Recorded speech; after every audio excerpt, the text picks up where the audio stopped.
మా ఆవిడ ఊరికెళ్ళింది అంటే ఎగేసుకుంటూ వచ్చేయడమేనా? ఆ మెసేజు ఎవరిచ్చారో చూసుకోవద్దా?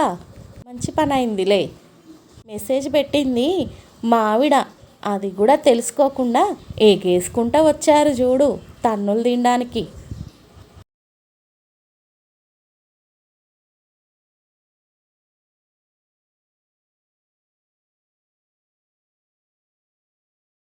పెళ్ళికి ముందు జాతకాలు చూసుకున్నట్టు లేరు. పోనీ ఇప్పుడు చూడమంటారా? జాతకాలు బాగలేకపోతేనే ఇలా కొట్టుకునేది. చూసి ఏమన్నా పూజలుంటే పూజలు చేయిస్తానయ్యా. ఏమంటారు? చేయమంటారా?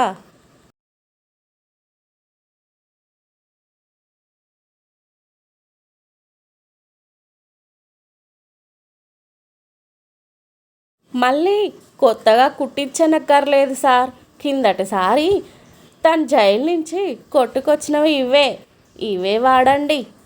మళ్ళీ కుట్టించడం ఎందుకు దండగా? ఇగోండి సార్, తీసుకోండి.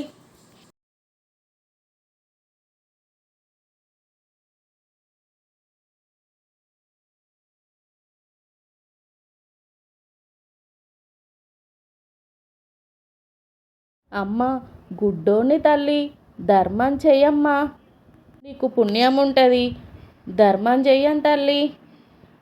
సారీ సార్, అమ్మాయి అనుకున్నా. అమ్మాయి అనుకొని అమ్మ అన్న. Sorry sir.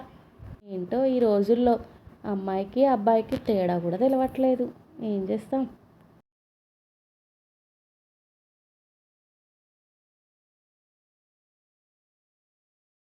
ఏంటండి గోడలన్నీ ఇలా చేశారు? లేకుంటే గోడలు పాడు చేస్తున్నారోయ్. అందుకే ఇలా రాయించా. ఎలా ఉంది నా ప్లాను? ఏడ్చినట్టే ఉందిలే బో ప్లాను.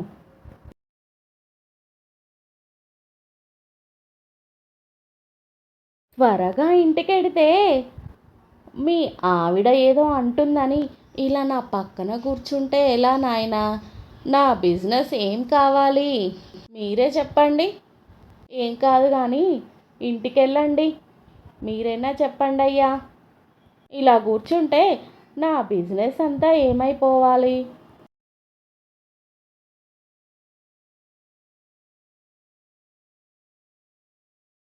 నా సీరియల్స్ అయిపోయాయి కానీ మీ ప్రోగ్రాంలు చూసుకోండిగా. చూసుకోండి, నిద్రపోతారేమి?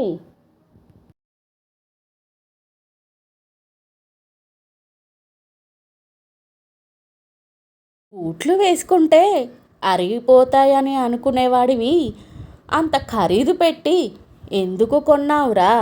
కొనకుండుంటే అసలు వేసుకునేది ఉండదు, అరిగిపోయేది ఉండదు కదా.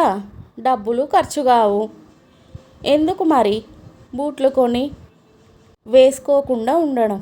ఏంటో ఏమో ఈ వింత ప్రవర్తన.